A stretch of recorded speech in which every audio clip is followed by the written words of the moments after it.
comment, and subscribe ya.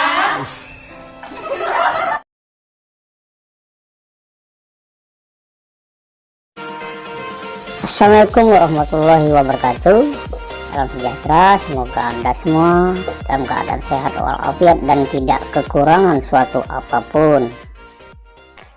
Video kami berikut mengetengahkan tentang apa itu kurikulum prototype, atau oleh sebagian orang menyebutnya dengan sebutan kurikulum paradigma baru, dan juga ada sebagian lagi menyebutnya dengan sebutan kurikulum. Baiklah sahabat-sahabat, segera saja belajari hal-hal apa saja yang berkenaan dengan kurikulum prototype atau kurikulum paradigma baru ini.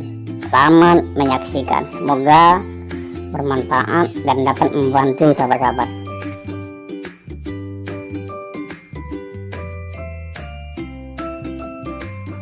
Baiklah sahabat-sahabat, pada bagian ini menjelaskan bahwa kurikulum prototype saat ini masih bersifat kurikulum opsi atau pilihan.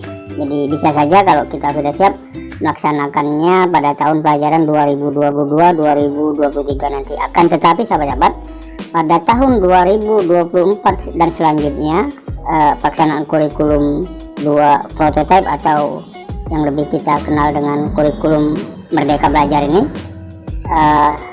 mau tidak mau akan kita laksanakan di pelaksanaan pendidikan Indonesia saat ini. Kurikulum prototype ini sahabat-sahabat merupakan kurikulum lanjutan dari kurikulum sebelumnya, yaitu kurikulum K2013 atau Kurtilas.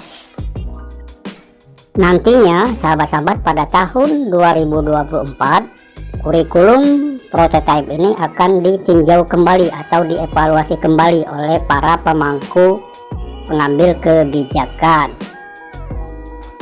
Oleh karenanya kurikulum ini lebih bersifat sebagai opsi tambahan bagi setiap satuan pendidikan untuk dilakukan pemulihan pembelajaran selama kurun waktu sejak dari tahun 2022 sampai dengan 2024 sahabat-sahabat.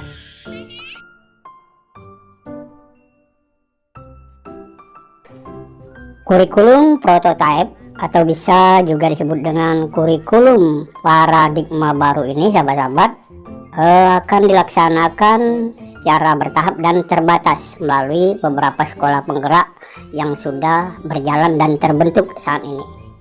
Akan tetapi nantinya pelaksanaan kurikulum prototype ini akan dilaksanakan secara menyeluruh ke setiap satuan pendidikan. Oleh karenanya sahabat-sahabat, pada kesempatan yang baik ini kami mencoba untuk mengajak Anda semua mencoba memahami tentang hal-hal baru yang terdapat pada kurikulum prototype atau kurikulum paradigma baru ini. Hal pertama yang perlu kita pahami atau kita ketahui dari kurikulum prototype atau kurikulum paradigma baru ini yaitu dari struktur kurikulumnya sahabat-sahabat. Struktur kurikulum daripada kurikulum paradigma baru atau kurikulum prototype ini sahabat-sahabat lebih kepada menekankan terbentuknya profil pelajar Pancasila atau P3. Oleh karenanya sahabat-sahabat, struktur kurikulum yaitu terbentuknya profil pelajar Pancasila atau P3 merupakan acuan yang sangat penting dalam pengembangan sejak dari standar isi sampai kepada asesmen pembelajaran. Secara umum sahabat-sahabat, struktur kurikulum paradigma baru terdiri dari kegiatan intrakurikuler berupa pembelajaran tatap muka bersama guru dan kegiatan proyek. Selain daripada itu, setiap sekolah juga diberikan keleluasaan untuk mengembangkan program kerja tambahan yang dapat mengembangkan kompetensi peserta didiknya, dan program tersebut dapat disesuaikan dengan visi misi dan sumber daya yang tersedia di sekolah tersebut. Hal kedua yang perlu kita ketahui sahabat-sahabatku dari kurikulum prototype ini yaitu Kalau pada kurikulum 2013 kita mengenal istilah KI dan KD, yaitu kompetensi yang harus dicapai oleh siswa setelah melalui proses pembelajaran. Maka pada kurikulum prototipe atau kurikulum paradigma baru ini, sahabat-sahabat, kita akan berkenalan dengan istilah baru yaitu capaian pembelajaran atau CP, yang merupakan rangkaian pengetahuan, keterampilan, dan sikap sebagai satu kesatuan proses yang berkelanjutan sehingga membangun kompetensi siswa yang utuh, sahabat-sahabat. Oleh karena itu, setiap asesmen pembelajaran yang akan dikembangkan oleh guru haruslah mengacu pada capaian pembelajaran yang telah ditetapkan. Berikutnya, sahabat-sahabat, yang ketiga, bahwa kalau selama ini pelaksanaan proses pembelajaran dengan pendekatan tematik hanya dilakukan pada jenjang SD saja, maka pada kurikulum baru ini diperbolehkan untuk dilakukan pada jenjang pendidikan lainnya. Maka dengan demikian, pada jenjang SD kelas 4, 5, dan 6 tidak harus menggunakan pendekatan tematik dalam pembelajaran. Atau dengan kata lain, sekolah dapat menyelenggarakan pembelajaran berbasis mata pelajaran.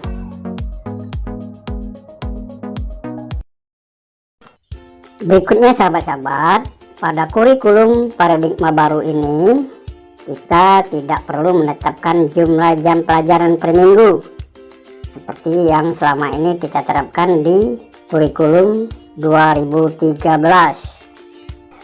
Akan tetapi, jumlah jam pelajaran pada kurikulum paradigma baru atau prototipe ini, sahabat-sahabatku, ditetapkan per tahun, sehingga setiap sekolah memiliki kemudahan untuk mengatur pelaksanaan kegiatan pembelajarannya. Suatu mata pelajaran bisa saja tidak diajarkan pada semester ganjil, namun akan diajarkan pada semester genap, atau dapat juga sebaliknya. Misalnya mata pelajaran IPA di kelas 8 hanya diajarkan pada semester ganjil saja. Sepanjang jam pelajaran per tahunnya terpenuhi, maka tidak menjadi persoalan dan dapat dibenarkan.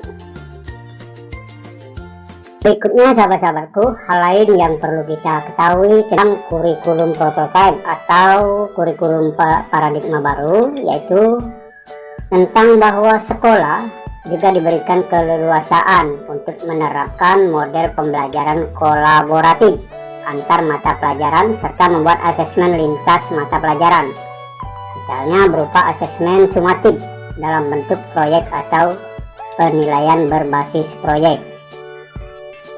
Dan sahabat-sahabat, pada kurikulum paradigma baru ini, siswa SD paling sedikit dapat melakukan penilaian proyek, yaitu hanya maksimal 2 kali saja dalam 1 tahun pelajarannya.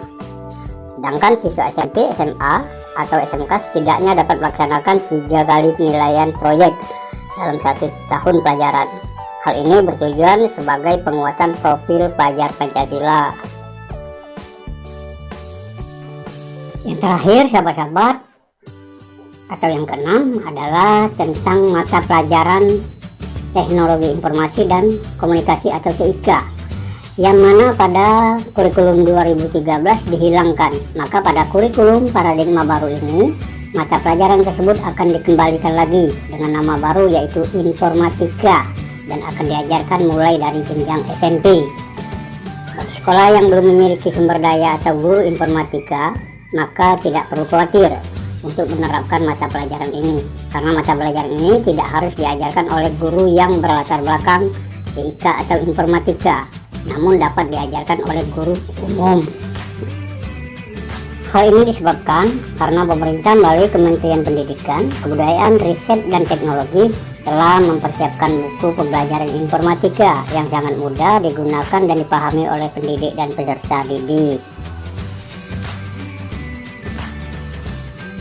Demikianlah, sahabat-sahabat, mengenai hal-hal yang bertalian dengan kurikulum prototipe atau kurikulum paradigma baru, ataupun juga ada sebagian orang menyebutnya dengan sebutan kurikulum Merdeka Belajar. Semoga apa yang sudah kami sampaikan bermanfaat dan dapat membantu Anda semua dalam menyelenggarakan proses belajar mengajarnya di sekolahnya masing-masing, sejak dari jenjang SD, SMP, SMA, atau SMK. Atas segala perhatiannya, sahabat-sahabat, ucapkan terima kasih dan mohon dukungannya agar channel ini semakin maju dan berkembang. Akhir kata kami tutup dengan ucapan wabillahi taufiq wal hidayah. Wassalamualaikum warahmatullahi wabarakatuh. Ayo. Bantu